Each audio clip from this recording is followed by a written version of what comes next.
Meron po nagpa-repair sa atin ng rice cooker ngayon, bali dalawa po. Yan.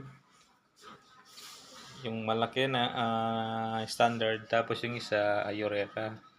Itong standard, isa lang po yung may-ari niya. Itong standard, no power siya.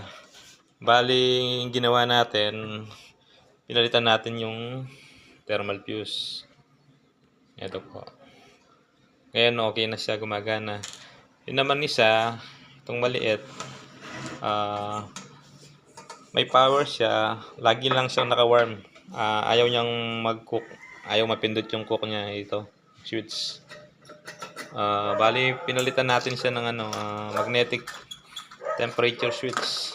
Bali, ito, puro kalawang na yung liniya ko, pero ganun pa rin, kaya kailangan na natin palitan ng bago. Bali, ito na yung kapalit niya, yung bagong ito, bago na to. Tapos yung switch niya, dahil sa sobrang init, dumidikit na sa kaya pag binababa mo ito, pag pipindutin mo yung cook, ayaw niya, sumasagad dito sa sa baba. Ngayon okay na rin yun. Ayun lang po, salamat po.